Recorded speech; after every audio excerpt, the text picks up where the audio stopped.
the rolling hills of the Bluegrass State, this is The Breakdown Paranormal Files. I am Aaron Barker, your guide into this foray into the unknown, the unexplored, the curious, the macabre, the creepy, and sometimes downright scary cosmos. You are in for a treat tonight. Packed show. Later on in the program, we're going to be talking to Flat Earth Dave. That's right. We're going to be getting a Flat Earth 101 from Mr. Flat Earth Dave.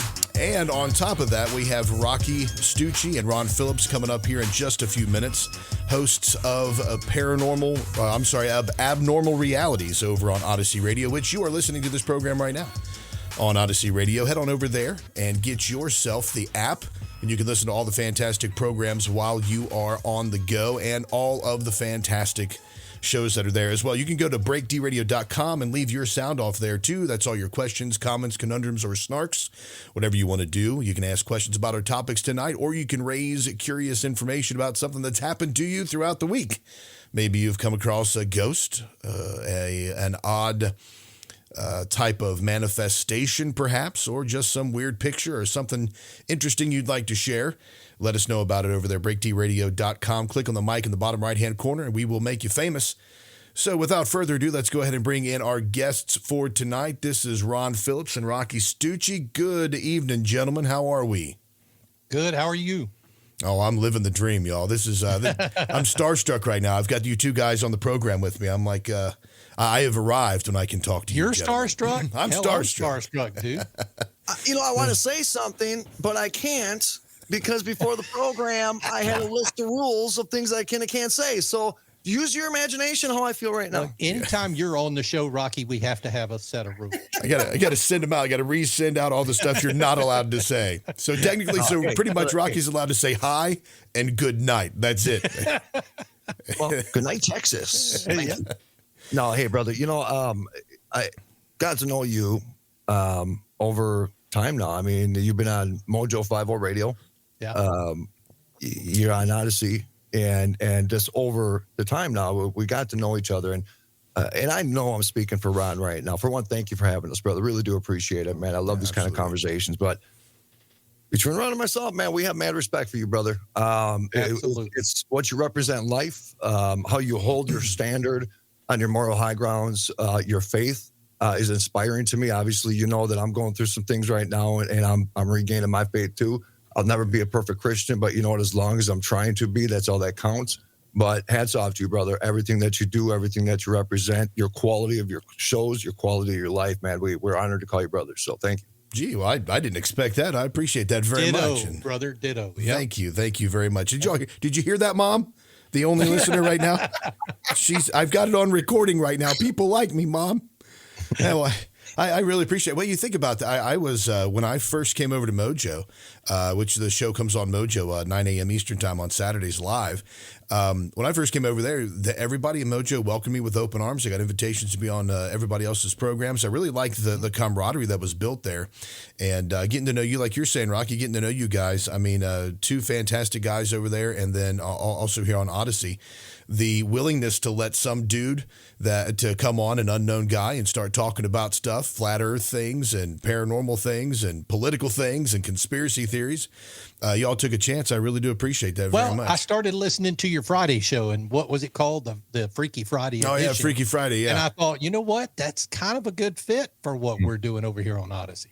Yeah, that was I started that. Gosh, when I started on the Crusade channel a few years back, I started doing that every week. I would do a Monday, Wednesday, Friday show, and Friday was the Freaky Friday. Well, then when I revamped it last year, I think I just started reaching, just started stretching myself. I was getting, psychics and quantum healers, and I'm trying to get somebody from the Kentucky Bigfoot Research Organization. I'd love to have them on. Chemtrails and geoengineering, all that. I mean, it was really some fantastic conversations. And I think that's really, I told you this, Ron, when Odyssey went through its reformatting, was that paranormal radio, I think, is absolutely the last bastion of immunity to the cancel culture, because I think you're right. Unless you start bouncing out into religion, because religion brings with it many other things, right? Yeah. What you should and shouldn't do, things like that. So sometimes we kind of hit that fringe where people will be like, no, I don't believe that, blah, blah, blah. But if we can stay away from politics as a whole, then we're safe pretty much. Yeah, I mean it does, because people have laughed. People have gotten angry at me. They've gotten annoyed. They've laughed at me. They're like, "Hey, well, you're gonna have a flat earther on your Dude, radio I show." dude, I got excited when Ron told me you're gonna have. I'm like, I was kind of jealous. You know what I'm He saying? said, "That's going to be okay, right?" And I went, "Are you kidding me? Of course it's okay." Well, what a great conversation, man. Yeah, well, the willingness for people to have the conversation—that's what I want. I mean, I'll talk about absolutely anything with anybody. I've had some fascinating conversations. Well, we had a Wiccan priest on about 6-8 months ago. I actually think, Aaron, I think you might have at least stopped in, just said, hey, I'm here. I got to go. Hey, I got to say something, though. The paranormal field, I've been in this field for a very, very long time. Yeah. I've gone in, I've come out. I've gone in. It's interesting. It's a journey, brother, right? You're welcome, by the way. Yes. You're welcome. I noticed, and I appreciate it. You're welcome. I'm twitching. I was like, did something go wrong with the audio? Oh, no, it's self-censorship. Yeah. It's interesting, though, because I've always believed this, brother. And I believe when you came on the program, we may have touched on this, or we may have maybe even gotten deep on it, but I had to go through certain experiences in my life to understand certain things. I had to feel certain pains in my life to understand certain things. And through those situations, then comes all these questions. And then I get involved in this paranormal thing. And when I first got involved in the paranormal, dude, I had absolutely no relationship with God. I literally had zero relationship with God. But through this journey and exploration and understanding, because I always say people fear what they don't understand and they hate what they can't conquer. They fear what they don't understand and hate what they can't conquer. I've been saying that for decades. And so if I'm going to practice what I preach, okay, I'm a Christian. I grew up Catholic. I lost my relationship with Jesus and I lost my relationship with God on my own doings. I just ran out of physical people to blame. That's all it was. Yeah. So I just started blaming him. That, what do you do? Mm-hmm. You run out of people to blame, and that's, it's a common thing. But,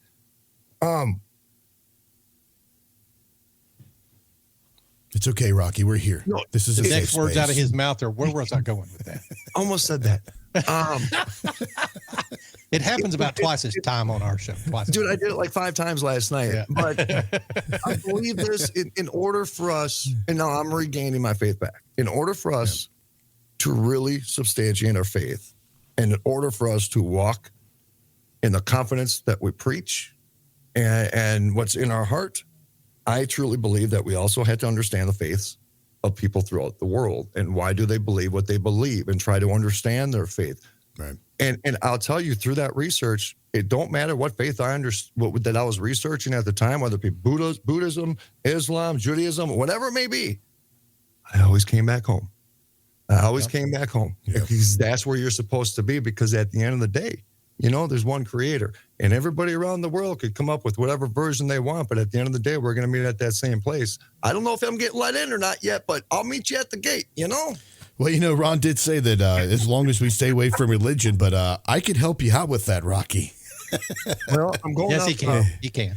So I'm working on setting up, making some arrangements right now to go get baptized, actually.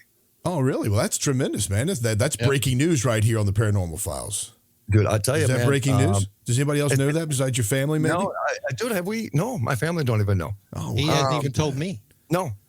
Well, look at that. Breaking news. Well, Aaron, it's weird because through this process, there's a little bit of shame, if I can say that.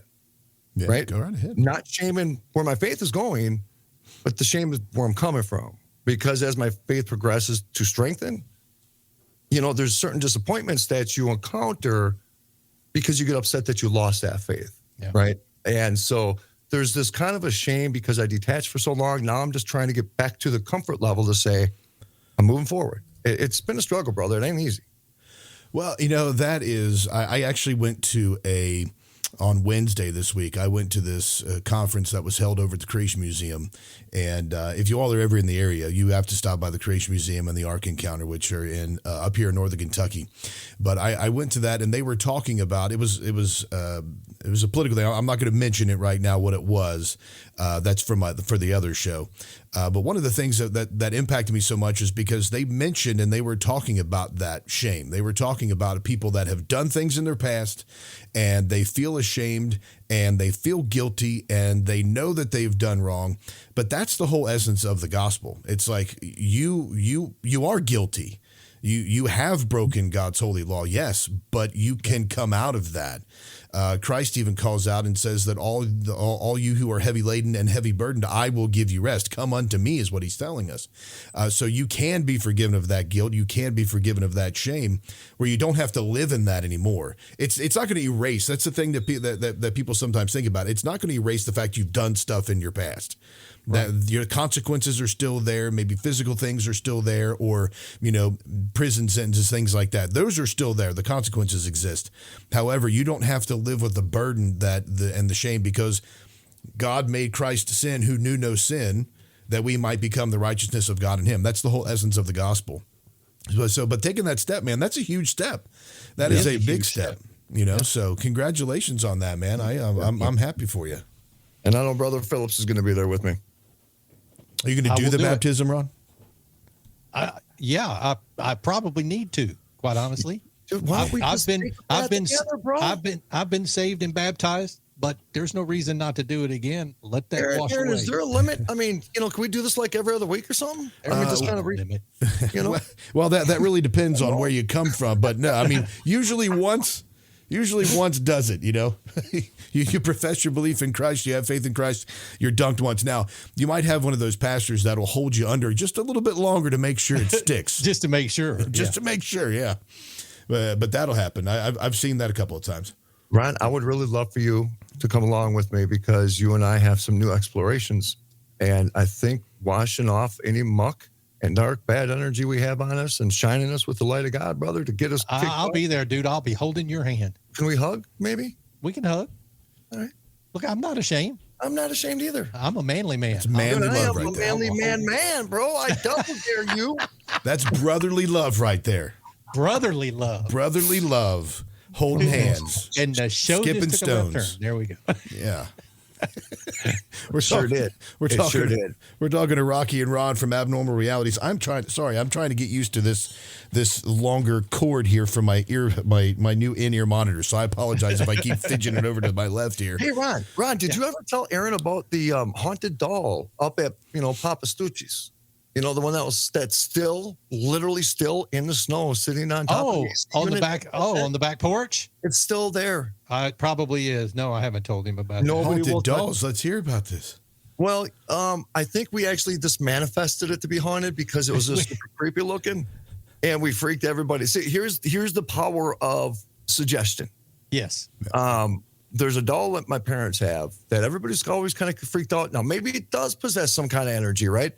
But, me and Ron were up there. We're up there for an event that we were doing, and we're out on the back deck, and the doll was sitting back on my mom's. It was a AC unit on her back deck. And we were just looking at it, and it was just creepy. It was super, super creepy and dark and sinister. And at that moment, that became the haunted doll. And it became the haunted doll to everybody, so much so that doll has not moved in a year and a half. And it is buried under 2 feet of snow right now up north. And it'll be there in the spring when the snow melts. Nobody will touch it. So was this thing did it have like a spinning head? Was there something about it that was just additionally freaky, or was it just looking really freaky? It was Rocky took his camera on his phone. It kept zooming in real close. And he was like, blink, just blink, blink. If that doll had blinked, I would have died. I would have passed out right there. Oh my gosh. Because we were like intent. Blink, And we were waiting. We were like, she's going to do it. She's going to blink. That when you say that about the power of suggestion, I was just listening to this. I heard this the other day, was reminded of it from the 2000 election, or the 2000 debate, the vice presidential debate. And this was, let me see if I can pull this up here on the screen real quick. I just heard about it tonight. I was listening to another show. This was in between the candidates. And if you can look real close, right in there between the... I see it. You see that? Oh, Yep, look at that. Yeah, isn't that creepy? So a lot of people back when this happened, they were like, oh, well, that's just the way that the stars come together. I wish I had a better picture of this. No, it's not. No, it's not. That's devilish right there, buddy. Isn't that? It's like some kind of imp, like some kind of skeletal imp that's appearing between the two of those. I'll see if I can find a better pic. But I mean, that was from 23 years ago coming up on. Aaron, Ron and I have a friend. His name is John Ward. He's an archaeologist out in Egypt. And he turned me on years ago because he is an academic in regards to symbolism. There's two things he teaches in universities. He travels the world teaching symbolism. Yeah. And then he also teaches dowsing with the big iron dowsing rods, not the little helicopter rods that they sell at Walmart. He actually teaches that in universities from a geological level. And it is fascinating, brother. It is super fascinating. But I never realized till I sat down with John and started learning about all this symbolism that goes all the way back to ancient times and the Egyptians and the Persians and the Romans and all the way up to modern day. And then once you start understanding ancient symbolism and the meaning behind some of these symbols, you see it everywhere, brother. That image that you just showed, there was when Biden gave that speech where everything was red, and then they had the soldiers kind of packed back there, really sadistic and blood looking. That was symbolism, brother. Yes. That was something subliminal, and they are constantly trying to break our frequencies in our minds because they don't like the fact that we like God, you know? Yeah, there's you say that about the symbology. A lot of people don't realize that how much power is still in there. There was especially when it comes to the music industry, there is Illuminati symbolism and Illuminism and the Illuminati. Even though it goes back to the 1700s when Adam Weishaupt started the Bavarian Illuminati and then used the Freemasons, and he infiltrated the Freemasons, a secret society within a secret society. But the Freemason symbology with the black and white, the Baphomet symbols with the as above, so below, the Illuminati hand signs, etc. All of that stuff traces, most of it or a lot of it traces back to ancient Eastern mysticism, which comes out of Egypt. And I always wondered, why was Egypt so intertwined in a lot of this paranormal stuff? Why are pyramids used as part of their symbology? Why are they always hearkening back to the different Egyptian rulers, etc.? And I always thought, this is what I figured, it was because Egypt was the first great standoff between God and Satan. So you had God that was obviously running the whole world. He's the sovereign of the universe. When it comes up to Egypt, the Egyptians had taken the children of Israel and kept them in bondage. And there arose a generation who knew not God and didn't know Joseph. And when they were enslaved, God sent Moses there to let his people go. Well, Pharaoh would not let the people go. And it was almost like what I believe is that Satan was inhabiting Pharaoh, and Pharaoh was saying, I'm not letting the people go, which is actually like Satan saying, I'm not going to do it, God. This is it. This is you and me, brother. Taking off the gloves. We're in the ring. We're going at it. This is all me and you, Yahweh. And God was like, are you kidding me? Seriously. And he was like, all right, well, I'll just dismantle your entire country piece by piece. And he told Moses would go back and he would say, you're going to tell Moses, or you're going to tell Pharaoh to let my people go. They're going to go away from Egypt. They're going to sacrifice and worship in the wilderness. And he's going to tell you no. And then I'm going to do this plague. And he just plague after plague after plague. And then he was like, I'm going to harden his heart. So after they defeated Israel, after they defeated Egypt and destroyed it, when God parted the Red Sea and the Pharaoh's army tried to cross and they were all destroyed in that, that was the beginning, I believe, of that continuation where Satan was trying to revamp that new world order. And it has been a fight ever since then, which is why I believe Eastern mysticism still takes hold over here in the form of the hand insignias and the symbols and so forth, because Satan is trying to reinvent that time when he had all that power, or thought he did, and try to go up with another battle of God. What's that? When you're explaining ancient Egypt, it almost sounded like modern days. Yeah, it does. It's crazy, isn't it? Well, and we see a lot of that now. I mean, it's all, if you harken back, what is it, repeating history kind of thing? Yep. We're seeing it all over the globe, actually. Exactly. And when you look at, not to go off on a tangent here, but if you look at what celebrities, a lot of pop stars do this stuff too, and they'll do it to be cool. They'll do like the sign of the rock, which is, I'll pull it up here for those people that are watching. This is what the rock sign is. And there are images after images after images of celebrities and politicians and billionaires, actors, artists. Just see on the screen there. It's everybody from, who is that? We've got P. Diddy. That's LeBron James. I'm not sure who that is right there. Drake, Denzel Washington, all of them doing that. And if you were listening to it, it's where you take if you were to extend your hands, put them out in front of you, put your two thumbs together, and then bring the four fingers, the tips of your four fingers together and make a pyramid. That's the rock sign. And the pyramid was always the symbol of the power structure at the top and all of the plebes, all of the lesser people at the bottom. And then on the top of that pyramid was the all-seeing eye. The all-seeing eye of Ra, and we have that on the back of our U.S. dollar as well. And that has come through. But I believe that the reason there is so much Egyptology and so much hearkening back to that is simply because it's Satan trying to regain control on his new world order and bring that in opposition to God. It'll be a battle that this planet will never run out of. Right. It'll go till the end of time.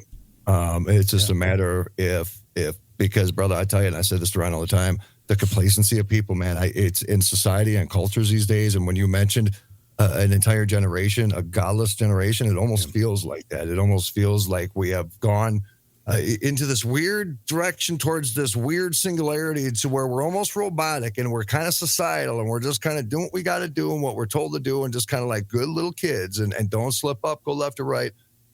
It's frightening to me. There's no free thinking. There's no free will.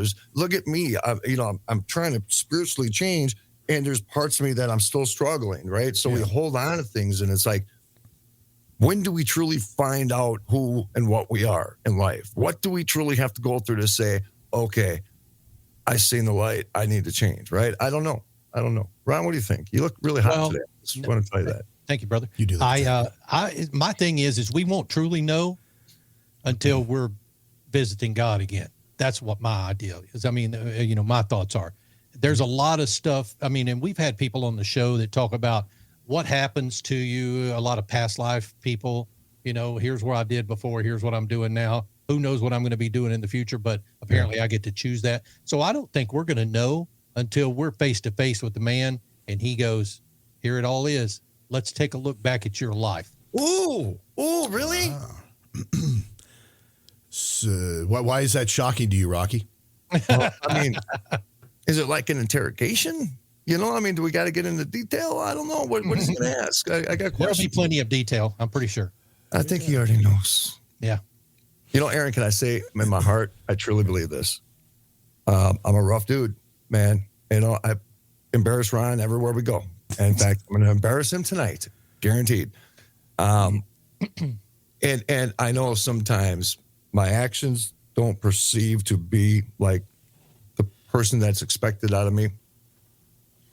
But people that know me, as aggressive as I can and as outspoken as I can be and as vicious as I can get to protect innocent, I know for a fact that no matter how many scars I have on my soul, that God knows my heart, brother. And he knows what I'll do for innocent, weak, vulnerable people. And I have no doubt that he's going to say, Stucci, go ahead. You come in. Well, good deal, brother. Well, hey, we're going to take a quick break. Fascinating conversation here. Honestly, I had no idea where this was going to go, so I'm stoked about this. Fascinating conversation with Rocky Ron from Abnormal Realities right here on Odyssey Radio. Keep it locked in. When we get back from the break, we'll just have to see. It's wild card night tonight on the Breakdown Paranormal Files, so keep it locked in. We'll see you on the other side.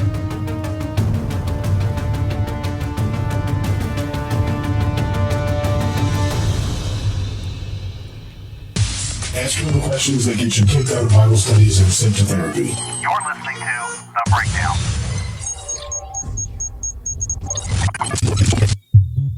At Romika Designs, we're more than just a laser engraving and specialty design company. much more. I'm Ron Phillips, co-owner of Romika Designs, and if you can dream it, we can probably make it. We can custom laser cut and engrave on nearly all material. Great for one-of-a-kind gifts, home decor, business and specialty items, or personalized and logo designs created just for you or your company. Allow us to become your go-to gift and specialty project partner. Romika Designs can help make your ideas a reality. We're ready to help you design and create that special gift for any occasion or engrave your personal or business logo on just about any product. View our designs at romikadesigns.com or simply email us with your ideas. We specialize in custom design and would be honored to have the opportunity to discuss it with you. Call us at 817-400-4040, email info@romikadesigns.com, or visit us on the web at romikadesigns.com. Let's face it, trying to build your own website can be a frustrating task, but you can't have a company, church, nonprofit, or business without a web presence. That's where SiteFX comes in. SiteFX provides complete website creation from a simple blog style to template-based sites.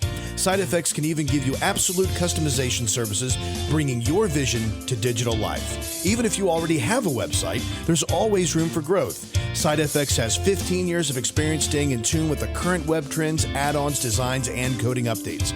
SiteFX even offers comprehensive social media management to assist with your difficult schedule. Don't spend another valuable minute worrying about your web presence. Let SiteFX help you take your business to the next level. Visit them on the web at sitefx.org. That's SITEFX.org. Or call 859-905-0016. That's 859-905-0016. 859-905-0016. SiteFX, your life with an electronic edge.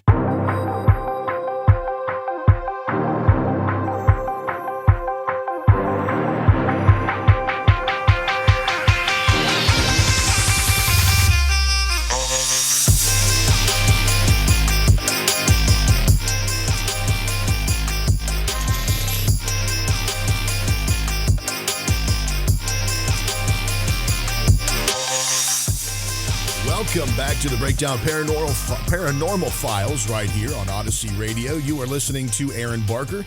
I am interviewing right now Ron Phillips and Rocci Stucci from Abnormal Realities, another show that's over here on Odyssey Radio. And Rocky's got his own stuff going on over there too. I know, Ron, you do the Daily Mojo in the mornings with Brad Staggs over on Mojo, and then Rocci, you do like 63 other radio shows through the week, I think, or is it 64, something like that? Hold on one second, Aaron. I got to reply back to Ron. I love you too, Ron. Oh, that's so sweet. I didn't. Hey, we were in a silent break there for a second. So for us, we were just tapping back and forth. It's been pretty wild. And, Ron Phillips, he's my ride or die, man. And we've been through the grinder last couple of years. And, man, we've had some rough patches and some good patches. And, God works in mysterious ways, man. And I'm literally humbly referencing him right now in regards to this, because I've had a lot of, and I'm not a public guy with my private life. I'm a very public person, but when it comes, like Ron knows, I'm very, very private. I defend it viciously. There's been a lot of things that have tried to stop these forces, right? And any other given day without the strength of that man right there, Ron knows I probably would have not made it 6 months ago, but we're here now. And because of our persistence and because of our love and faith and our brotherhood, we have had amazing opportunities put on our plate. And this next year is going to be a phenomenal ride. And I could not be honored to do it with somebody like Ron Phillips. And if anybody doesn't know Ron, you should, because you'll never find a more of an honorable, respectful man. I get to ride with this guy when we travel the country. And when you actually get to know Ron Phillips from the heart, you meet a whole different guy. I'm not such a bad guy after all. Well, you're kind of hard. What everybody says. I'm trying to do some radio stuff, and we kind of manipulate information on the radio. So he's a really good guy, Hey, who we are on the radio has to be different, right? Yeah, I get that. No, we're live on the air, so he's got to say what he's got to say. I get it. Yeah. I understand. And so when Ron came up to me, and of course with the radio, I've always known Ron's fascination. All the times I've come down here over the years, we've sat in his backyard for hours smoking cigars, talking about the stars and universes, and life and exploration and our imaginations, right? Because we all need it. But when he came up to me and told me about how he wanted to kind of get involved in the paranormal side of things, I knew exactly where he was at because Ron's not a thrill seeker. As a matter of fact, he brought extra underwear with him when we went to a location. So he's not looking to go have fun. He's searching. I don't recall that. You did say bring an extra change of clothes because we were going to spend the night. I brought underwear and clothes. Which would be an extra pair. Yeah, extra pair of underwear. Yeah. I mean, where did you all go? Where was it? I vaguely remember this. This wasn't Hill House, was it? Where was it? This is Hill House. Haunted Hill House in Mineral Wells, Texas. Yeah. I mean, it's pretty famous for being what it is. Yeah. This house has been there since the early 1800s. Horrifying history. But man, I'm telling you, the history of this house and the fact that people are investigating. I mean, these people that own this house, they are hosting investigations every night of the week, except maybe every night. One. Yeah. Every night. And stuff is happening over there too. It's not just like, I mean, it's legit stuff. We've been there twice. And the house is set up in such a way that there's a lot of what I call atmosphere there. I mean, they've got a lot of old furniture. They got a lot of creepy dolls, and a lot of stuff That'll there. do it. So you walk in psychologically to the element. Without a doubt. Yeah. And you can feel it when you walk in the door, you can feel the heaviness. Mm-hmm. And the very first time I was there, I mistakenly asked if I could go to the bathroom. Oh yeah, follow me. So he takes me in the house, just me. The owner takes me in the house, bypasses one bathroom, takes me back into this back room. He opens the door and he says, "Oh, we call this the suicide bathroom." He says, "All right, when you're done, just come back out." And I went, "You're leaving me here?" He said, "Well, I don't need to stand here and hold your hand." Bullet holes on the wall, the ceiling. I was in that house by myself trying to go to the bathroom. I'm surprised I even was able to, because I closed my eyes and just followed the wall all the way back out the door because I was freaked out that bad. You referenced The Rock just a little while ago, when The Rock came out and to wrestle, and he just came out with this energy. Yeah. Well, Ron came out of the house similar, but it wasn't positive energy. It was like, get out of my way because something's going to eat me. You know what I'm saying? A Ron-shaped hole in the door of the wall there. It was. So the Hill House, just for the listeners who may not be familiar with that, what's the story behind Hill House, and just a quick synopsis of that? Go ahead, Rocky. So you have a hotel that's literally right next to the Hill House, and that hotel is the Baker. Baker Hotel. Mm-hmm. Another extremely haunted place. There's been people that have investigated there, and they hear like the hotel's functioning, like the 6th or 7th floor, like you could sit in there at 2 a.m. and you hear kids running all over the place, or what perceives to be kids. So what happened back in the days is that there was a spring there. In this spring, in this water, there was something in the water that actually cured a psychological disorder. And I can't remember. They call it crazy water, but it's called, the city is called Mineral Wells for a reason. Yeah. I can't remember what was in the water. So this lady had this disorder. She's in Mineral Wells. She drinks the water and she's healed. It spreads literally, Aaron, across the world. Yep. People from all over the world are all coming to Mineral Wells. Now this town becomes tent city. In the Hill House, where the house is located, their whole yard was covered in tents, because what happened was the owner back in the days of the hotel cut off all the lines to the wells. Mm-hmm. So he had the exclusive. So he owned all the crazy water. You know, and this house, it's not exactly right next to it. It's probably 2 or 3 blocks down the road, but supposedly, and we did never find it, but supposedly underneath the Hill House, there is a tunnel between the house and the hotel. Yeah, you probably had to get some equipment because they got that covered in. So what ended up happening is, obviously the water didn't heal people. So now you have an entire town full of thousands of people that are sick, right? So they build hospitals, not to treat people. They build hospitals for people just to go die. That's literally those buildings are still sitting there. Those facilities, they just went in there to die. They're like hospices, right?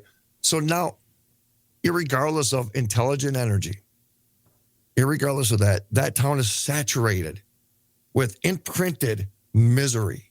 And when you go into mineral wells, you feel that, and it is gross, and it feels like you just don't want to be there, right? Homelessness is out of control there.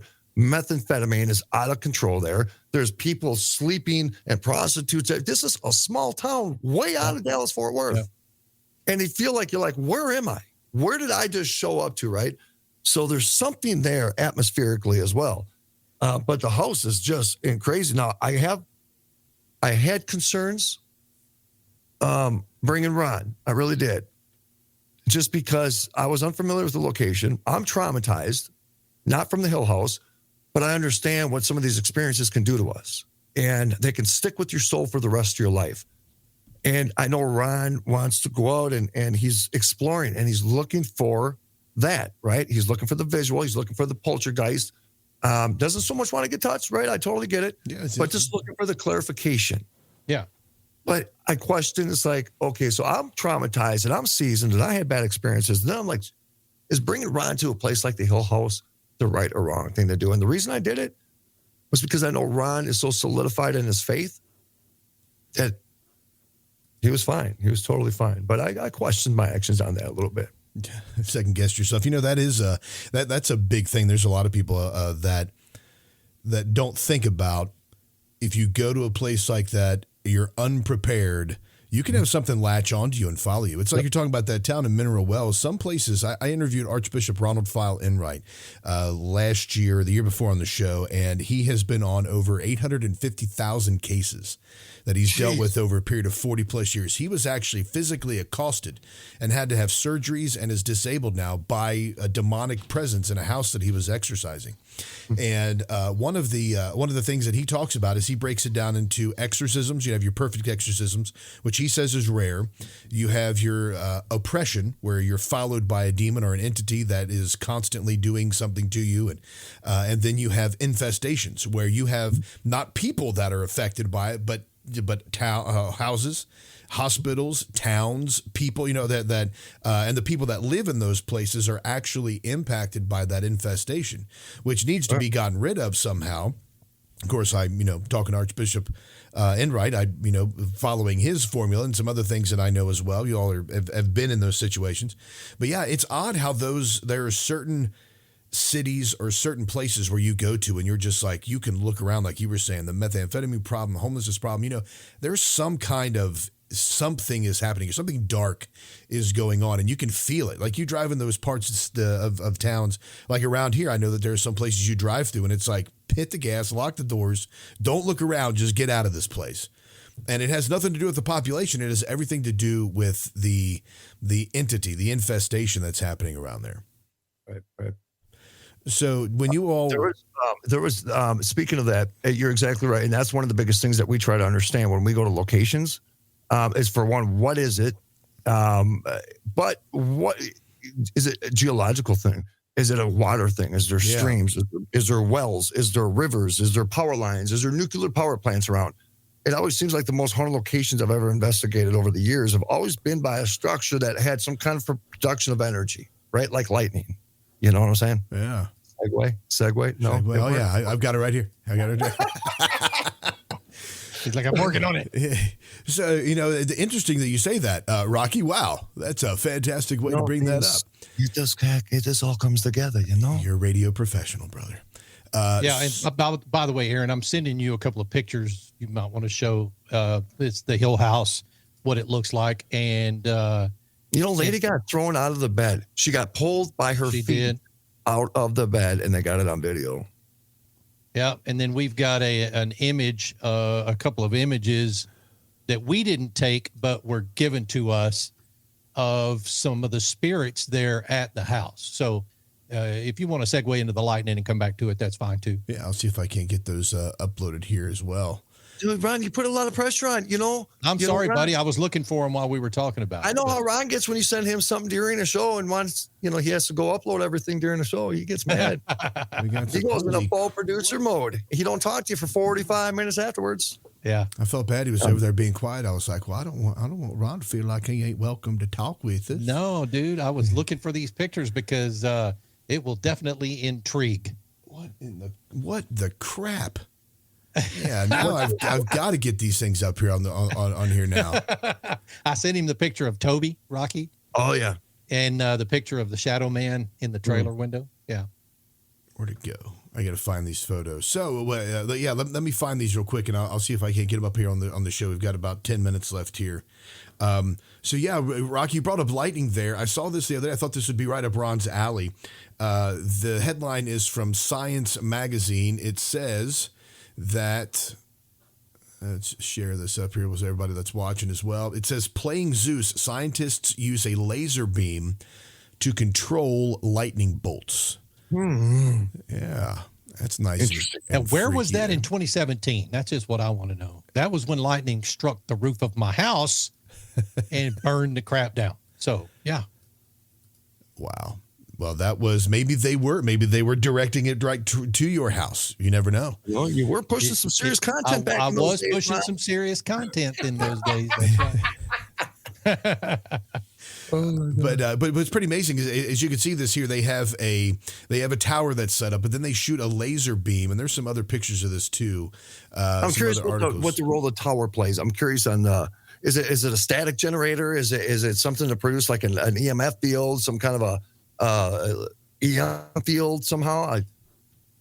I think it more acts like a lightning rod, doesn't it? Yeah, that's what I was figuring as well. Yeah, because they actually use that to attract the lightning, and then once the lightning gets close, they redirect it with a laser. And this laser, to keep it from hitting buildings or planes or whatever. Yeah, exactly. Because they have those towers up that are all over the place that are supposed to protect. I think, what is it, around like 5 miles or something like that around one of those towers. Supposed to. Mm-hmm. Yeah, and they were. I mean, and it's not like they were able to redirect this miles away. But whenever I read a story like this, it always makes me think that the government's trying to use this as a way to gain some kind of weapon. But they said here that. The first, let's see what it is. They said that physicists working on a mountaintop in Switzerland have used a high-powered laser to steer lightning. The advance could open the way to use lasers to protect airports, rocket launch pads, radio producers' homes, other sensitive infrastructures, researchers say. What? Yeah. He threw that right in there. Yeah. It took like 4 seconds for it to absorb into my brain hole. And I said, did I hear a radio host in there? Yeah, look at that. Make sure y'all are still awake out there. It still remains unclear whether the $1 million technology works any better than a relatively cheap lightning rod. So, but I thought that the prospect of being able to direct lightning, because there are, I think it was, I'm trying to remember, I think it was Roosevelt that said, "He who controls the weather controls the world." Amen, and bro. That has been used. That's been a big discussion on our shows too. Yeah, I mean, like geoengineering, cloud seeding, controlling the weather, using droughts as a way to reduce food supplies in certain countries. I mean, they talk about global climate change. People are always like, well, it's man-made. Well, I do believe it's man-made to a certain extent, but the man-made part of that is the amount of geoengineering that goes on by governments around the world, especially by Bill Gates. Mm-hmm. Mm-hmm. I got to throw Bill Gates in there on a paranormal show. Me and Ron went back and forth a little bit on one of the shows, and then that pilot guy jumped in, and then they were ganging up on me, bro. I kind of felt, I was a little sad. I felt like my buddy was we were talking about, what were we talking about? We're talking about atmospheric injections, because the CIA comes forward and they talk about that they get paid $10 billion a year, $10 billion a year. And now it's actually on NASA's website. And I literally just obtained the information the other day, and NASA explains how they get this aluminum and barium into the Earth's atmosphere to work as a mirror, because of global warming. Here's the thing. The global warming thing, it's a pretty simple thing. If anybody is anybody and anybody studies history like we all do, we all understand that this planet, continents move, the North Pole shifts, weather changes, we have glaciers. When we have glaciers, the sea level's lower. When we don't have glaciers, the water comes up. It's been happening for thousands of millions of years. We can't play God. We can't do that. We can't be putting things in something that was not made to have things put into. We can't be trying to manipulate this planet because we're finding a couple extra plastic bottles in the water. Okay, I understand all that. I understand that we need to do better. We need to respect this planet and do much, much better at preserving this planet. But the Earth is going to do what it wants. The weather's going to change when it wants. Cold weather's here today. It's going to be hot tomorrow. It's the way it is. So we as a species need to be able to adapt as we progress in the future. It's just, we can't stop it, and trying to stop it will create more long-term damage, like other things that I won't say on the show, you know? Well, you're absolutely right. We've got the weather is a huge conversation. As a matter of fact, if you go to breakdradio.com, I'm pretty sure it's still up there. But there is a show that I did with Dane Wigington from geoengineeringwatch.org. It's a full 2-hour program, and it is the only website I go to, brother. That's the only website I go to. Exactly. There you go. You can even listen to Rocky over there too. No, you can't. 75th station radio station. The 75th show.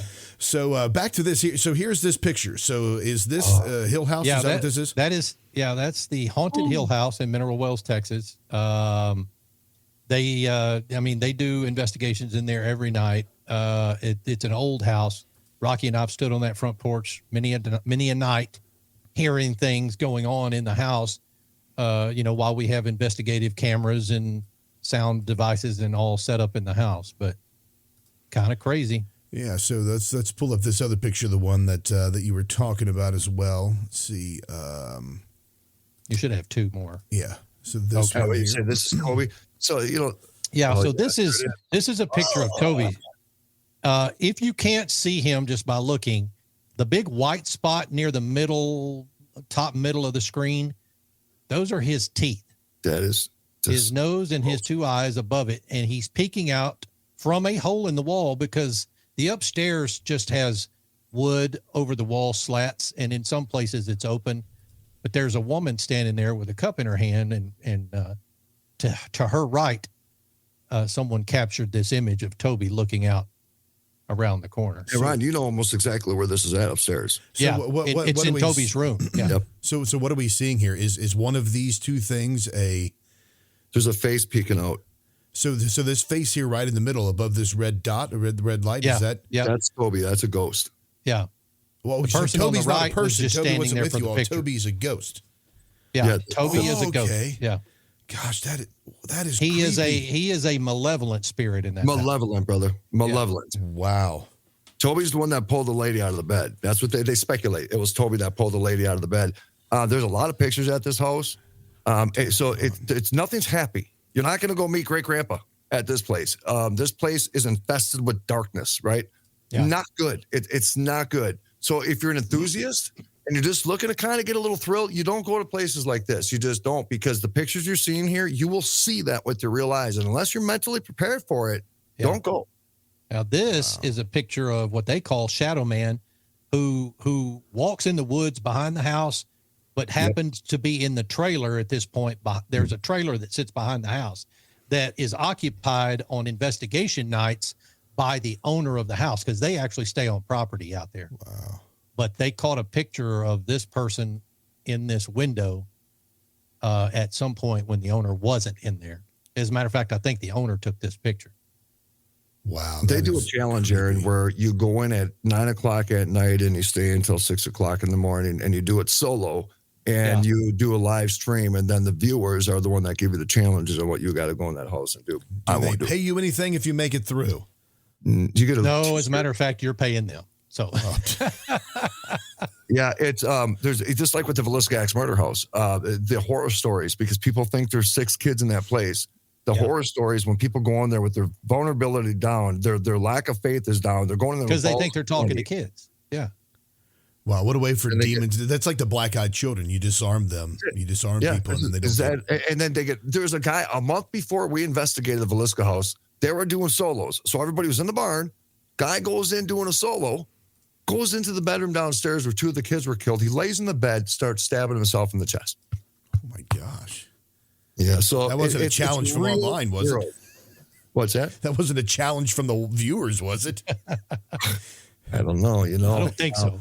Like, I'm not going to do that challenge. All right, guys, we've only got, we're actually running out of time right now. So give us an idea. Give all the listeners out there where they can hear your all show. Take it away, Ron Phillips. Well, you can find us at abnormalrealities.com. That's where you can find all the information about the show that Rocky and I do. But you can also go to odysseyradio.com. That's ODYSY radio.com. Amen. And get to see and read about the radio station and a lot of the other hosts that are actually out there. We do broadcast live. That radio station is 24/7 and distributed by iHeartRadio. So if you have the iHeartRadio app, you can find it there as well. But that's what we do. That's right. It's a great website too. You do a great job, Brother Phillips. Yeah, thank you. I'm calling you brother. I'm pulling a Rocky now. I'm calling you Brother Phillips. Brother Phillips, the Filipio, El Filipio, El Studio. I like Ladies being and Brother gentlemen, Phillips. you are listening to Brother Aaron Barker, The Breakdown, Paranormal Files. Come on. Hey, look at that. I'm a featured show over on the Odyssey. Hell Yeah, Radio. you are. Heck Yeah, you are, bro. That's fantastic. All right, guys. Well, hey, I greatly appreciate it. It's been a lot of fun. I would love to keep you on for another 2-3 hours. I know you've got stuff to do. Thank you for everything. Thank you for all your kind words and your continued hard work over there. And you Did all we talk have about what you wanted to talk about? yeah, pretty much we did. I mean, Okay. I was going to ask Ron if he had any questions that I could have for Flat Earth Dave. No, not any particular questions, but quite honestly, I don't know how the freaking ice shelf encircles the Earth. I don't get that. How And the why eye- has nobody found the edge yet? The ice shelf circles the Ice. Earth. Ice Ice. shelf. The Okay. ice Oh, so shelf. you're talking about like the Antarctic ice Yep. ice wall that's Yep. over there, how that circles Yep. the Earth. Okay. And why has nobody found the edge? Tell me that. Truman Show, baby. Truman Show. Yep. Now, with my limited knowledge of this topic, I could probably poorly answer that question, but I'm not even going to try. All right, guys. Hey, y'all have a great night. Thanks again for everything, and we will see y'all soon. Love it, brother. Thank you, too, man. guys. Thank you. Later. All right, there you have it. That's Rocci Stucci and Ron Phillips from Abnormal Realities. Check them out over on Odyssey Radio. When we get back, it's Flat Earth Dave. It's going to be a blast. Keep it locked in right here on the Breakdown Paranormal Files.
Welcome back to the Breakdown, everybody. Thank you all so very much for staying with us during that break.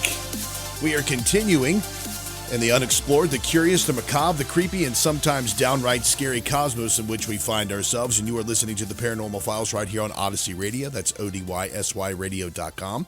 Head on over there and download the app. You can listen to all the fantastic Paranormal Talk Radio and just some great, great programming and interviews. As you heard the last hour, I talked to Rocci Stucci and Ron Phillips from Abnormal Realities. That's a fantastic show. You can check them out also at abnormalrealities.com.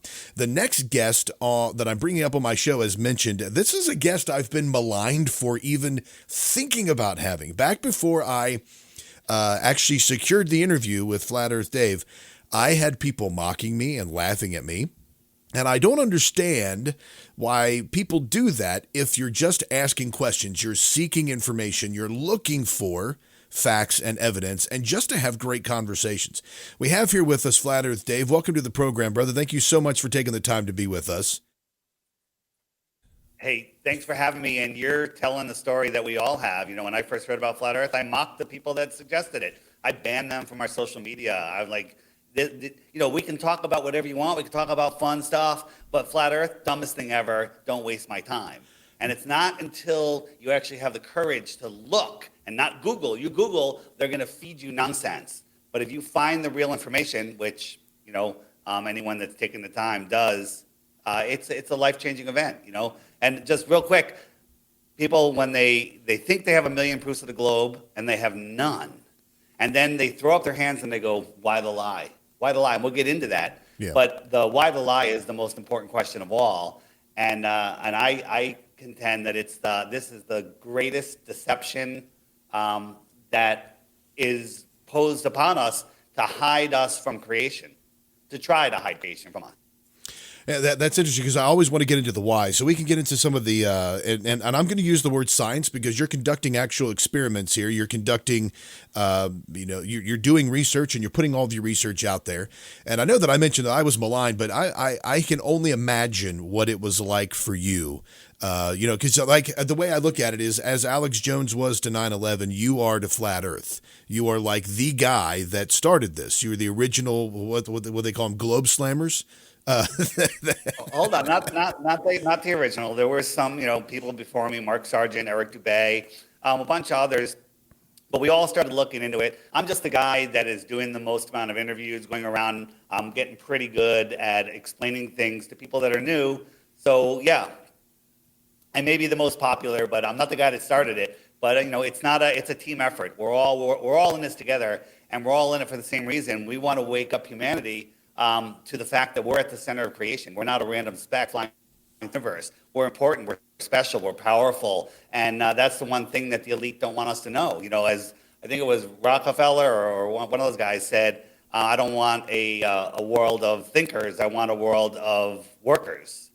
And, that way that we don't challenge their authority over us, which is all just in our imagination. Well, that's the reason we have the public schools set up the way that they are, with kids having such a stringent schedule, going in every day. It's to teach them how to work in factories, not how to think or use logic on their own. It keeps them enslaved from a youth all the way up till graduation, and then puts them through college with the indoctrination, and then just makes them mindless workers and drones. So let's do this. I know that we have limited time here, so I would like to kind of, as an introduction, just like a Flat Earth 101. Where do you typically start with this? Where do you go with this? And let present the facts and evidence so that we can listen to what you have. And I'll kind of throw some questions in there as they pop into my pea-sized brain.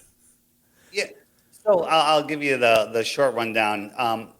When people think flat Earth, they don't realize that this is the flat Earth. This is the balloon at about 127,000 feet. The Earth should be spinning 1,000 miles an hour below this balloon because we're detached from the Earth. The Earth is rotating around 1,000 miles an hour at the equator, but for some reason it's just hanging there. This light right here that we call the sun is not 93 million miles away. It's right there. It's right over the flat Earth. You can see a hot spot right here. 93 million miles away would light up everything equally, if it could even travel that far. That's a whole nother issue. So when you think about flat Earth, when you Google flat Earth, you get this is what you get right here. This is what a lot of people use as their thumbnail because let me get a picture of flat Earth for the thumbnail for Flat Earth Dave. This is not flat Earth. This is to make you laugh at flat Earth. This is ridiculous. Okay, we're not a flat disk floating in a heliocentric universe. Okay. We're not a turnip floating in space. We're not the only flat planet. As a matter of fact, there are no planets. There are lights in the sky that used to be called wandering stars, but we call them planets now. And a planet, a plane dash T, a piece of the plane is called a planet. Right? Anytime the mainstream media mentions it, this is what they show. Here's John Avalon on CNN showing this. He wants you to think that we're a turnip floating in space.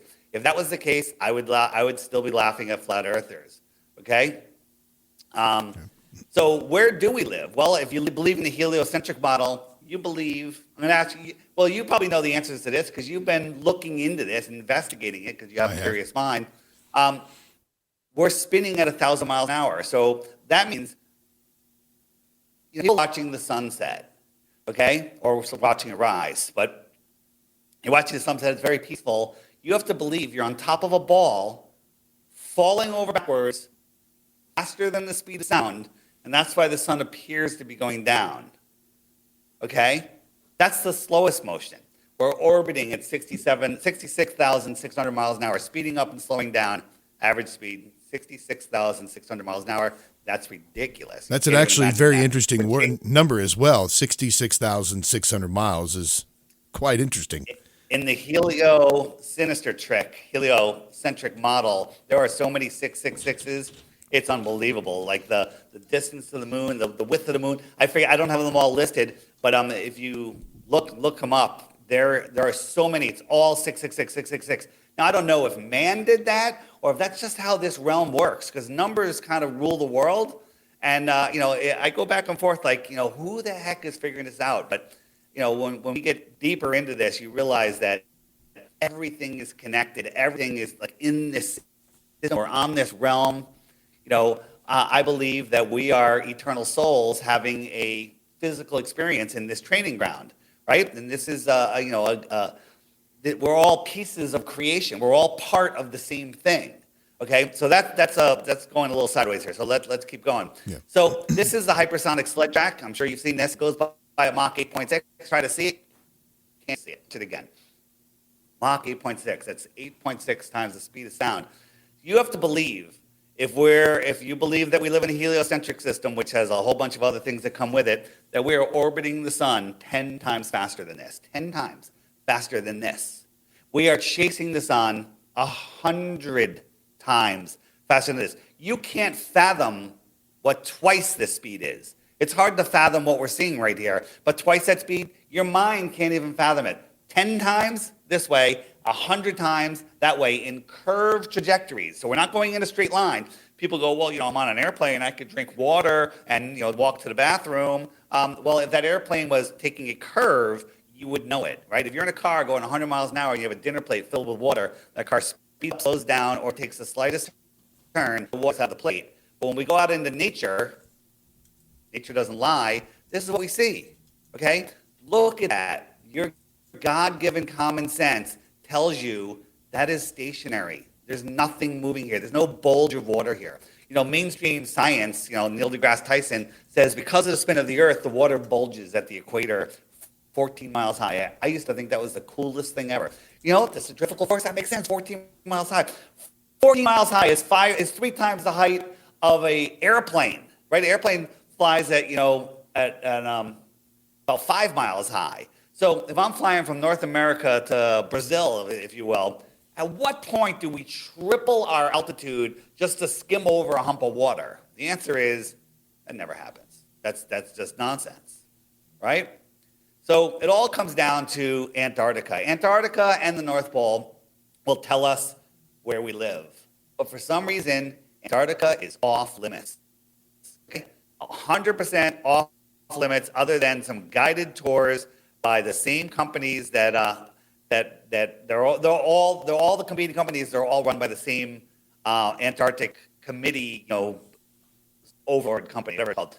Every picture of Antarctica from high altitude, we want to say satellites. We'll get into that. Are cartoons. There's no real pictures of Antarctica, right? So what is the flat Earth? The flat Earth is a pond. Right? Think about a pond or a lake. What holds that water in? Okay? The land is higher than the lake. If you lowered the land, the water would flow elsewhere. Well, Antarctica, they tell us, is the highest land on Earth, right? Highest land on Earth. Well, that is the shoreline of our world, okay? Antarctica is the shoreline of our world, and it contains our water. Now, I'm not sure what's beyond here, because this pink line here, this purple line, is 60 degrees south. It's like 1,000 miles or more from Antarctica, all right? And no one is allowed to go beyond that with extra fuel or without the permits that you can't even get that cost you hundreds of thousands of dollars, and they still won't let you go. So what do? If we cut this out, imagine this. So we are the controllers of the world. You don't want anyone to know what's out here. So we cut out here just between the white and the green, and we wrapped it on a sphere. Well, that's not what I wanted. Give me a second. Antarctica. I just went the wrong way. Antarctica. Here we go. So if we cut it out and here we go. We cut it out. That's not what I. One more thing. Sorry about That's that. all right. Here we go. Well, just And to we do a reset wrapped here, it we are up. talking to Flat Earth Dave right here on Paranormal Files, the breakdown Paranormal Thank Files you. here on Odyssey Radio. You're also listening to our broadcast partner over on the Crusade Channel, crusadechannel.com, live radio the way it should be. And this is a topic, which is just a fascinating topic. And I wish that I was able to convey just how interesting this is to me, Dave, and how it is. How there's just a lot of evidence that points towards what you're talking about. We're getting that. Just the last thing here is you wrap that cutout around a sphere, and now you're in this. This is called the heliocentric matrix. It's a prison for your mind, right? Our thoughts create our reality. Thoughts, are limitless, but they want to limit our thoughts, so they put them on a ball. They've hoaxed us with we're running out of food, we're running out of water, we're running out of space. We're running out of everything. We're insignificant. We're flying through an infinite, godless, vacuum. Everything's so far away that we can never reach anything, and that you're insignificant and not powerful. And that literally affects everything. When you understand that we're geocentric, that we're at the center of creation, your thoughts create your reality. Your thoughts expand your mind, expand your life. I contend, and by putting us in a heliocentric system, it literally disconnects us somewhat from the creator. So, and now you had mentioned there's a couple things you're talking about. There's a lot of information. When we're standing on a beach and we look out and we see the horizon, it looks flat to us. But I have a question here that came in from one of our listeners, and they're asking, why do objects disappear on the horizon bottom to top? If the Earth, they give their explanation here, but go ahead. If objects, why do they disappear on the horizon from bottom to top?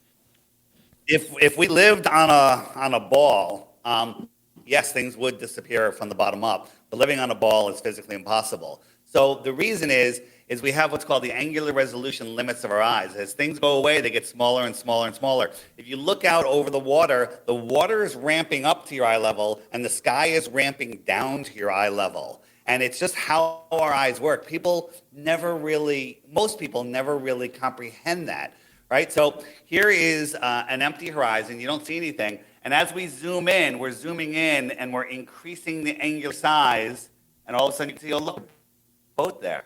Right? You couldn't see that boat. Now, that boat's not over the curve because today's optics have outgrown their lies. So now watch this disappear. And as it goes away, these little waves in the foreground, like my finger, will hide the boat. And then the boat gets so small that it disappears. Now, if we're standing on a beach together and you're a glober, you go, well, it's over the curve. Well, I just zoomed in and brought it back. I zoomed over a curve. They go, well, the water temperature and refraction, and it's really not there. It's over the curve, and you're looking over a curve. That's ridiculous. We can see it because the Earth is flat. And there's so many examples of things that we can see that should be way, way, way below the curve. Let me show you one more. And then I'm sure if you've been watching my stuff, you've probably seen it, but it's worth everyone seeing.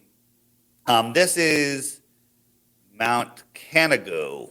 If you have a quick question why I'm trying to find it, I don't know where it went. Well, I think that's one of the things that intrigues me the most about this is because we talk about the circumference of the Earth, which is the circumference of the Earth, correct me if I'm wrong, is about 25,000 miles. So in diameter. So if the Earth is 25,000 miles in diameter, there's a mathematical formula which tells us that after so many feet or so many miles, there's going to be so much curvature that occurs as well. So if No, go ahead. Good. Well, So they tell us the Earth is so big that we can't see the curvature. People say, well, I've been in an airplane, I've seen a curvature, and then we prove that you don't. And so then Neil deGrasse Tyson comes out and goes, well, you have to be up in a jet fighter at 70,000 feet, and the Mythbusters go up there, but they forgot one of their cameras didn't have a focal lens on it, and it showed a perfectly level, eye-level horizon. And then Neil deGrasse Tyson comes out again and goes, well, you have to go up, 100,000 feet, 127,000 feet, where they show the Red Bull jump, and then they didn't realize that the inside camera didn't have a GoPro lens on it, and it showed a level horizon with the at the same horizon was when they're on the ground. So you never see, but at the same time they want you to believe that you can see boats disappearing over the horizon. So let me just show you. Like, if I turned all the lights out in this room, you couldn't see me. You see the light that's bouncing off of me. This is a viewing spot in Aluja, France, and we're looking at a Mount Canigou, 175 miles away, and you can't see it. Well, that's because of the globe math, the actual globe math. The top of Mount Canigou should be over a half a mile below the horizon. Well, people would look out here and go, well, I guess the Earth is curved. I can't see it. Well, the truth is, 175 miles away, that atmosphere, even on the clearest day, is thick. It's like looking through an Olympic-sized swimming pool. You can't see the other side, even though the water's clean. Air is the same, okay? And the light bouncing off of Mount Canigou can't push back all the way to your eyes. It's just kind of blocked by the atmosphere. However, the sun is much brighter. The sun is much brighter, and as the sun moves away, just come forward here, as it moves away, all of a sudden it backlights Canigou, and here it is. And you can see the entire mountain right there. That's the top. That top should be over half a mile below the curve. Again, the globies, the anti-flat earthers, the people that are here to deceive you, whether they're paid or possessed, doesn't matter. They're here to say, the sun and the mountain are below the curve, but they're both refracting up, stopping at eye level magically, and all of the water in the foreground, magically stops at its eye level. And this is what you're seeing. This is not a mirage. This is what we see. Twice a year, you can see this. The sun migrates in between the two tropics, lines up. It's right there. There's nothing else to say about it. And when they say things like, when people say things, and again, I'm going to be subjective, but I'm going to go along with this. I'll try to be as subjective as I can. The statement below the curve, that sounds almost like a misnomer, because it's not just below the curve. Wouldn't it be on the other side, farther down? Like, wouldn't the peak of a mountain be pointing the farther away from us? Like, does that make sense? So if you have a baseball and I'm on the left side of the baseball, and there's another me on the other side of the baseball, we're parallel with one another, or even with one another. So that it's not like it's below anything; it's on the other side, right? Does that make sense the way I'm asking that? Yeah, well. Yeah, but then the anti-flat earthers will come out and go, it's such a little tilt, you wouldn't even notice it, because the Earth is so big. They love to have their cake and eat it so big. It's not big enough. It's absolutely ridiculous. Let me show you another one. This one might resonate with people. Southern flights. So this was a flight. Where is it? God, I'm losing all my stuff. It was a flight, Southern Flights. Now you're going to be talking about the emergency stops, right? No, I don't. I actually didn't want to go there yet. I'm looking for there was a flight from. It was under this. Sorry. No, that's okay. Well, while you're looking for that, I'll describe for the people what we're looking at right now on the screen. There's a picture on the screen right now that has a plane that's flying a level flight, and then at the top of the screen it says if the Earth was a ball, and then it has the different measurements from the level flight down to where the curvature of the plane would be, down from where the level flight would be. And it says here that an aircraft couldn't fly level, which that's another question that's very interesting, because if you're flying over a globe or a ball, pilots would have to constantly be adjusting down and adjusting for the curvature of the Earth as they're flying over it, because you wouldn't be able to just fly level. You would have to, constantly be adjusting for the curve after so many feet. Yeah, that is correct. And I wanted to show you was a flight from Germany to Brazil, and as it's flying, the stars should be, the ones on the horizon should be in the zenith as it flies over the curve, but they never do that. It's a time lapse, and the stars should be just rotating up as the diving over the spinning ball Earth. But I can't find the video right now, but you understand what I'm saying. But reality, the theory says that that's what it should do, but reality shows something different. So again, I'm a fan of reality and not of theory. Yeah, for real. So now on this, and I want the listeners to know as well, this is a voyage, a journey for me. I'm not saying I agree. I'm discussing this with Dave. I'm having this conversation, and I have my doubts and my questions. I will tell you that. It's not like I'm completely sold on this, but I'm very intrigued by the amount of information that we have. Did you have another slide that you wanted to share there, Dave, or did you want another question? Go right ahead. I got a million. The whole idea, think we're spinning, we're orbiting, we're flying, but airplanes can fly in all of these directions, upside down and backwards. It's when you think about it, you have to have such a leap of faith that it makes it's such a leap of faith that it absolutely makes no sense. If you think about satellites, here we'll jump to satellites if I can't find the great video that I wanted. Satellites. So you remember the corkscrewing, spiraling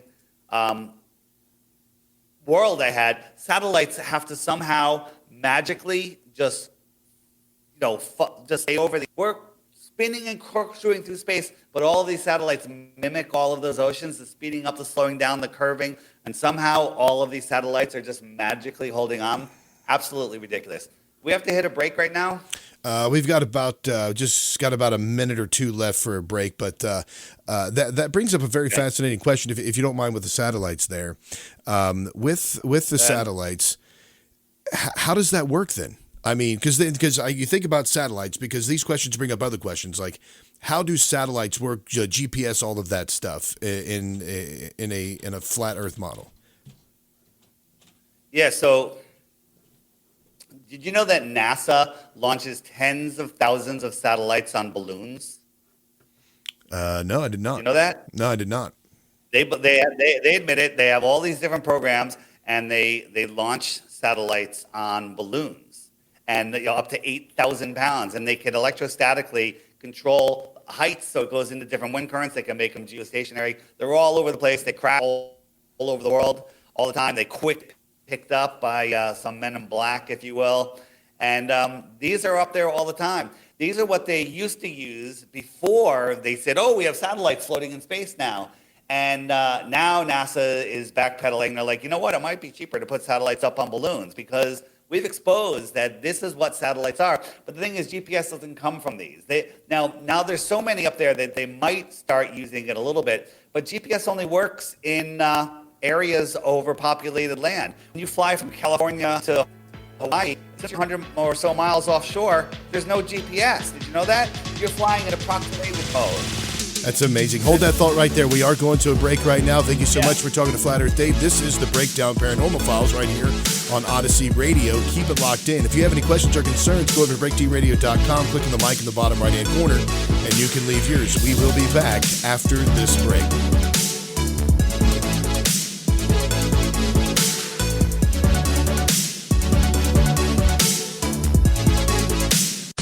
Asking the questions that get you kicked out of Bible studies and sent to therapy. You're listening to The Breakdown.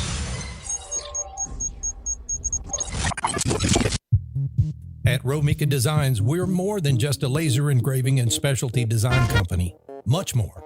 I'm Ron Phillips, co-owner of Romika Designs, and if you can dream it, we can probably make it.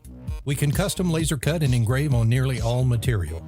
Great for one-of-a-kind gifts, home decor, business and specialty items, or personalized and logo designs created just for you or your company. Allow us to become your go-to gift and specialty project partner. Romika Designs can help make your ideas a reality. We're ready to help you design and create that special gift for any occasion or engrave your personal or business logo on just about any product. View our designs at romikadesigns.com or simply email us with your ideas. We specialize in custom design and would be honored to have the opportunity to discuss it with you. Call us at 817-400-4040, email info@romikadesigns.com, or visit us on the web at romikadesigns.com. Let's face it, trying to build your own website can be a frustrating task, but you can't have a company, church, nonprofit, or business without a web presence. That's where SiteFX comes in. SiteFX provides complete website creation from a simple blog style to template-based sites. SiteFX can even give you absolute customization services, bringing your vision to digital life. Even if you already have a website, there's always room for growth. SideFX has 15 years of experience staying in tune with the current web trends, add-ons, designs, and coding updates. SideFX even offers comprehensive social media management to assist with your difficult schedule. Don't spend another valuable minute worrying about your web presence. Let SideFX help you take your business to the next level. Visit them on the web at sidefx.org. That's SITEFX.org. Or call 859-905-0016. That's 859-905-0016. 859-905-0016. SideFX, your life with an electronic edge.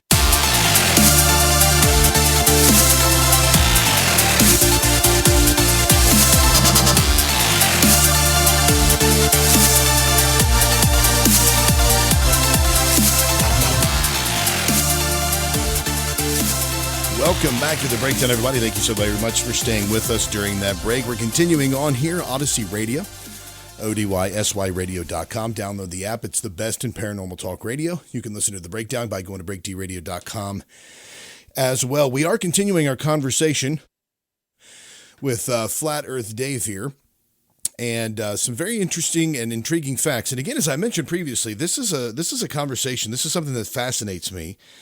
And I told Dave before the show, I'm about a 50-50 on this right now. I have a lot of questions, a lot of concerns, and I just want to get the information, and then I want to deliver that to you, the listener, because it's only fair that we make decisions not based on what other people tell us, but on the research and information that we are able to obtain ourselves. So Dave, we were talking about satellites before we went to break, but you may have some other things you want to get into, so feel free to jump right back in on this Flat Earth 101 episode. Absolutely. And the other thing, you're 50-50, that's great. You don't want to be 100% on anything because then you've locked yourself in, right? I have a lot of ideas what's on this world, what's beyond where we're allowed to go, what's above where we can get to. Right? But we don't know anything. We can't verify all of that. But the one thing that we all can verify is the idea that we're on a heliocentric ball floating in infinite, impossible, scientifically impossible space is absolutely ridiculous. And there's no doubt about that. And for those of you that are going, oh my God, he's lost his mind, he's having Flat Earth Dave on, I'm offering 3 Bitcoins for 1 globe proof, right? 3 Bitcoins, 1 proof of the globe. But I have to warn you, if you take my challenge, you're going to end up being at the least an ex-glober, if not a full-on flat earther. But I found the video I wanted to talk about. This is an airplane that is flying from Germany to Brazil. Now, if you're flying forward, the stars on the horizon, when you fly halfway around the world, they should be above your head, but they're not. These are the stars. Now, this is an animation. This is what Google Earth says it should be doing. It makes sense. These stars should rotate up.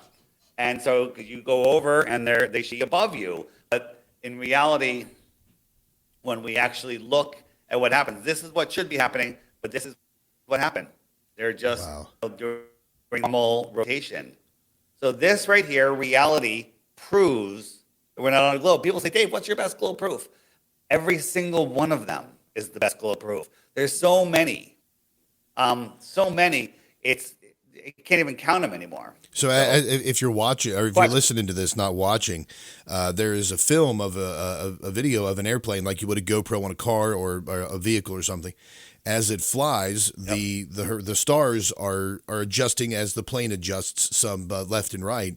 But you're saying if this were a globe, we would be going over the globe or on the other side of the curve, and those stars should be rotating above our heads and going behind the airplane, or as we pass through. Eventually, that's what you're saying, Like if you're on the top of the globe and you see a star on the horizon, when you fly halfway over, that star should now be at the top of you.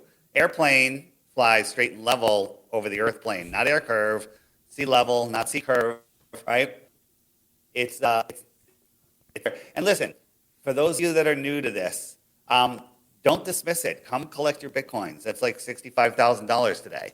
All right? Come collect them, but I guarantee you're not going to get them because we don't live on a globe, and it's only when you take that hard look. Now, if you go and Google Flat Earth, Google's going to serve you all of the stuff that they want to serve you, because this lie is the lie that frees us from their slavery, where they enslave us 2 ways. One, they have us believing we live on a ball and that we're powerless and that we have to listen to government.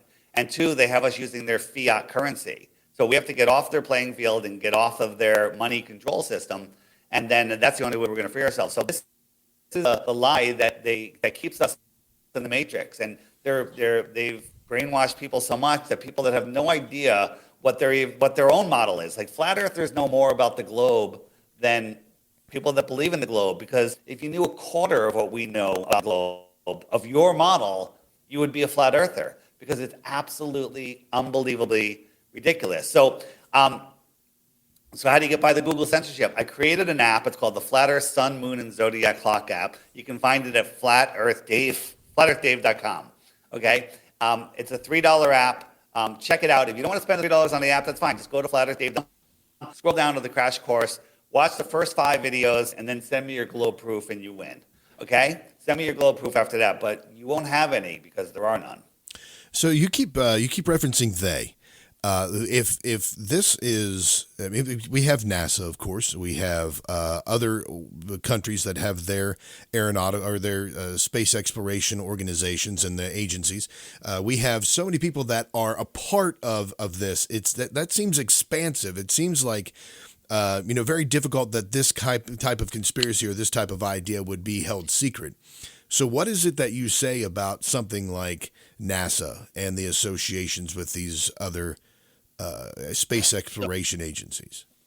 So if you look into the origins of NASA, supposedly we after the Cold War ended, we took the Nazi scientists, Werner von Braun, and let them run NASA. We brought all these Nazis over here to run Lockheed Grumman and all of our defense industry stuff. It's all a big scam. All of the division of countries, it's fake. It's fake. They're all working together to control the population, right? There's so many jobs that don't make sense. Economically, they don't make sense, but they keep them going because they need us all to work in their system so they can harness our energy. They love our fear energy. They keep us in fear. They steer our minds with the news, north, east, west, south. They hate God. They don't want you knowing that there's a creator. I believe there's a verse in the Bible. I know there's a verse in the Bible. I just don't know which one it is or the exact quote. But it says, once my creation, you can no longer deny my existence. And that's true, because before I found out about flat Earth, I guess you could call me an atheist. I just didn't believe in anything. I believed in the Big Bang, the whole story. And then when I realized, wow, this place is intelligently designed, I was forced to realize there's a creator, and everything changed for me when that happened. I mean, it's such an amazing journey. It's unbelievable. But even, if you know the creator, if you have your own personal relationship with the creator, whatever it is, that's great, but you're missing out because, limiting your thoughts, to this globe, just limiting your thoughts to a room that you're in and not realizing there's anything outside of that room is very unhealthy and will stop you from living to your potential. So that's all very true. What you said there, regarding keeping us locked in, it's keeping us within a matrix. It's keeping us held in our ideas and our ability to see the creator. I've never heard though, and this is one of the things I've always wanted to ask. And I know that you don't come at this from a biblical perspective. I've never heard somebody tell me that they don't believe in God because the Earth is a globe. They never make the connection. Like, listen, God could create a globe Earth, right? But if you have a globe Earth, you have choices. There's a Big Bang. You can believe that, which was made up by a priest, not a scientist, and a Jesuit priest, or you can believe that God created it. There's an or there. If you understand that the Earth is a level stationary plane intelligently designed, you have no other choice but to accept the fact that there's a creator. And then your relationship with the creator, whatever that is, that's your own personal relationship. I always like drawing the line right there. Hey, there's a creator, deal with it, figure it out, right? And if somebody wants to set an example of like, hey, this is how I have my relationship with the creator, that's fine. But I don't think it's anyone's place to tell somebody that they have to do this. I love people that have close connections to the creator, and I observe and I listen and it helps me find my relationship with the creator. So what I want to say is, on the app, if you click this little web button, which is the more resources button, and you scroll down, we got biblical flat earth 24/7 channel right here, and then this other biblical playlist. And if you click that, up comes a bunch of videos that are fantastic. If you believe in the Bible, you need to watch this. If you don't believe in the Bible, you need to watch this, right? Because these videos are fantastic, and they're mind-blowing, right? And honestly, I've seen every video on here, and if I hit that playlist, I'll just let it keep playing and again and again and again. It's phenomenal. There's one on here, a short one called Dear Pastor, and it's an 8-minute video by my co-host from the Flat Earth podcast, Matt Long, who comes from the biblical side of the fence, and he made a plea to pastors to look into flat Earth, and it's woken up a lot of pastors. So, over time, it's only when people have the courage to look will they find. And we're all programmed to say, well, what difference does it make? I still have to go to work on Monday. I was in corporate America. I left corporate America, started my own business, which is amazing. I'm the CEO of my own business, doing extremely well. I was like, wow, I've accomplished everything. I not only did well in corporate America, I left and started my own company. And I was making more money than I ever thought I could make. And then I walked away from it all to do this. That's insane in how I was brought up. But I was able to break free. And guess what? I don't have to go to work on Monday. I can do this from anywhere in the world. As a matter of fact, I'm in Mexico right now. Okay? This is fantastic. And I love talking to people. And honestly, I've never worked harder in my life. I've never had more free time in my life, even though I'm working all the time. It's the weirdest thing ever. But this is super fulfilling, super fun. And the other thing is you're going to have a ton of questions in the frequently asked questions section. Just click any of these buttons, and all of your questions are answered. I've actually There's nobody that gets that. Go ahead. No. I was just going to simply say that I full disclosure, I have this app on my phone. I've had it for several years. I can't remember how long ago I downloaded it. But it does have extensive amounts of information. And of course, as a Christian, I want to know what the Bible says regarding these particular circumstances and such, because for the longest time the church believed, and I say the church, we're talking about Roman Catholicism, the seat of where Christianity was for the longest time. I'm not Roman Catholic, but for the longest time they believed that the sun revolved around the earth. They believed in geocentrism, and then it was Galileo who changed that. And then even as far as early as or as close as the 1800s, I believe, there were people still teaching geocentrism. But then there was an attack against that. I believe an attack against the church and an attack against Christianity from a scientific perspective to try to make it look like the Bible was untrue and that those people who believed in it were dumb because of what it taught. So that story that they tell us, but they have the ability to change books and change stories. I don't believe anything before 1900 that I don't have an eyewitness to. I interviewed a woman named Ruth in February 2020 about the World's Fairs because she had gone when she was a child, and that's a whole nother rabbit hole. And she said that she was taught that the Earth was flat in the 1920s, mid-1920s, 1930. In public school here in Connecticut, where I live in Connecticut.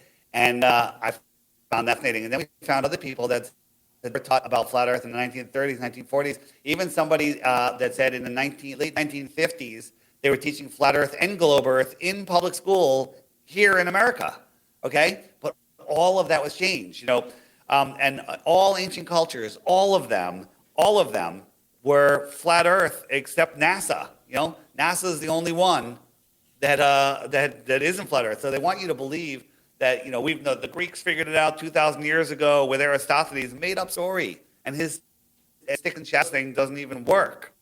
So what about? Go ahead. No, go ahead. So I have a couple of the questions here. We have about 10 minutes left here. I want to try to squeeze some more questions in. First, the one question that everybody's going to say that I hear a lot that people object to this when I read and watch these videos. We have pictures of the Earth from outer space. So you're dumb. Photos of Earth. NASA admits they don't have any photos of Earth, right? So here are 8 photos from NASA. Which one do you like? Okay, which painting do you like? I'm a blue marble guy. I like this one. Okay, these are all made in Photoshop. There's no photos of Earth There's one supposedly from the moon, but when you put it in Photoshop and crank up the levels, you can see there's a square box around it, and that it was just cut and pasted together, right? When you look at the blue marble and you zoom in on it, what do we see? We see that the clouds are all stepped and repeated, right? It's made in Photoshop. The artist, Richard Simmons? I'm not Richard Simmons. That's another guy. But everything. Rob Simmons. He says he made it in Photoshop, just got data, and he created it to look like what he would expect people to see. So people say, oh, there's photos of Earth. NASA admits there are no photos of Earth. And they're composite images of multiple pictures that evidently they've taken as the satellites circle the Earth. Another question here is, what about let's see, it's more of it says statement. We know the Earth is floating in space. That was a picture right there. What was the question I was looking for? If you do not believe the International Space Station, I'm assuming you don't believe that the International Space Station is orbiting a globe, and other satellites, like as far as we believe, how do you explain telescopes like the James Webb Telescope launched at the beginning of last year, the Hubble Space Telescope, and others that are able to penetrate into deep space deeper than we can achieve on Earth due to distance and atmosphere? So what is your answer to the James Hubble Telescope question? So did you see this picture that they showed us of a distant sun? An astronomer let this picture out, but in reality, it's just a picture of salami.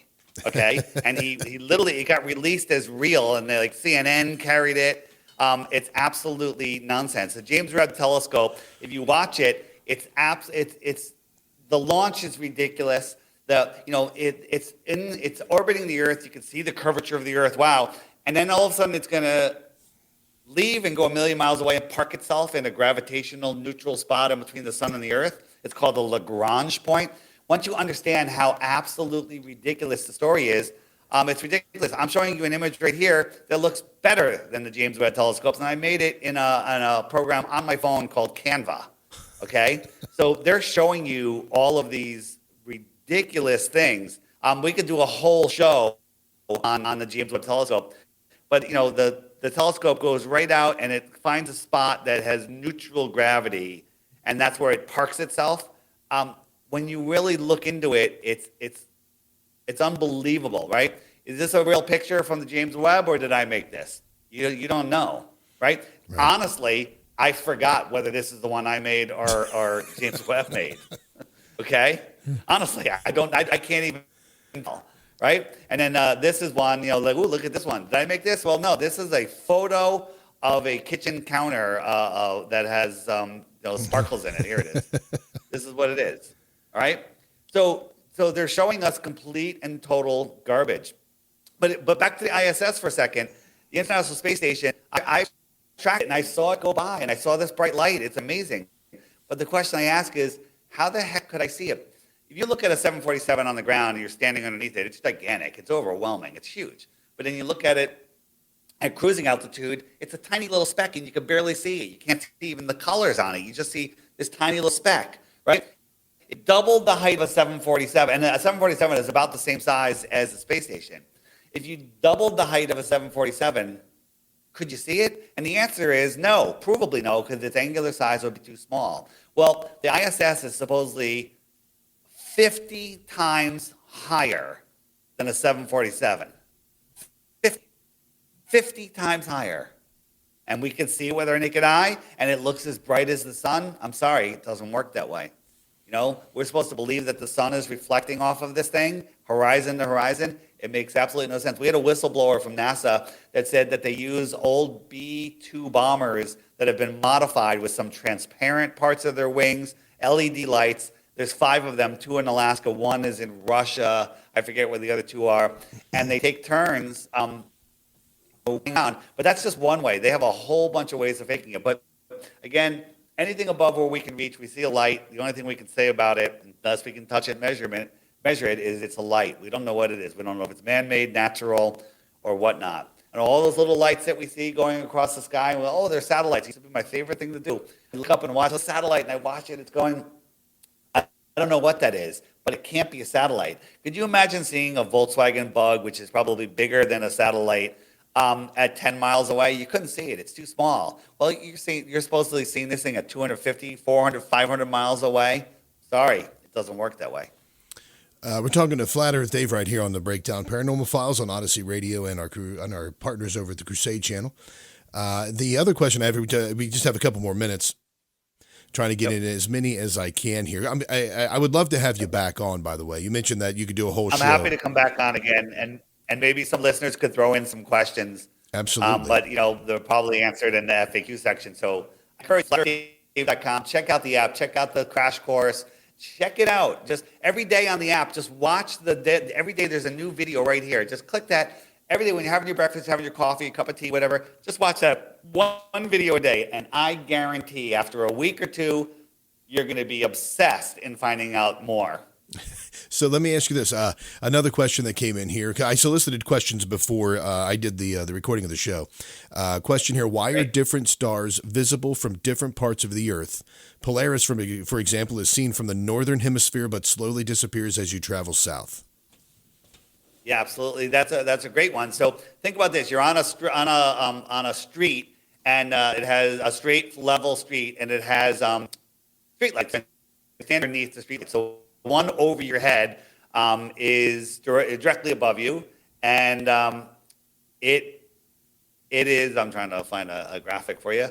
Where's my street light? Here it goes. So it's over your head. When you look into the distance, they get lower and lower and lower. And then after, a half a mile or so, you can't see them anymore. They merge with the horizon. Well, when you're looking at celestial things, as they go away, they merge into the thickness of the atmosphere. When you look across the Earth, you're looking through the densest atmosphere. And at a certain point, all of that atmosphere between the ground and, let's say, the cloud deck converges into the horizon.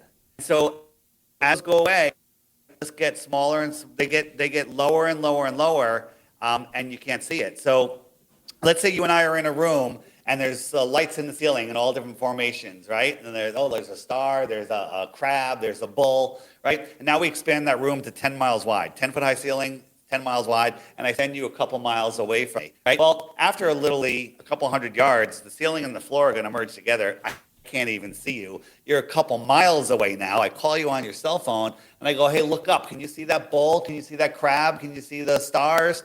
And you're like, oh, I see completely different stars. Well, does that mean that room is spherical, or is that just how our vision works? So it's the exact same thing. Once you understand that, you'll understand why you can't see the North Star in lots of places. But however, the North Star has been seen as far as 30 degrees south. Not always. Once in a while, you can see it that far south. That's impossible on a globe, but it is possible on a flat Earth. Fantastic. Well, let's see if we have any other quick questions. You only have about 2.5 minutes left here. So you have talked, we'll just finish up with that. You have talked quite a bit here about they and the people that are behind this, that are trying to prevent us from expanding our minds. We have about 2 minutes left here. What's your advice to people, and we'll just do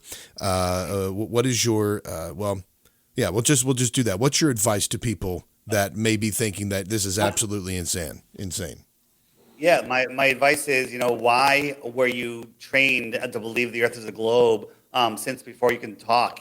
Sesame Street has astronauts on it. Movies, it's all about space. The first worksheet you bring home from school is the orbits of the sun and the moon, and they're indoctrinating you at a young age, so you build your whole world around that, because if you believe you live on a globe, you have limited your ability to reach your full potential. So my advice is, don't believe anything I say.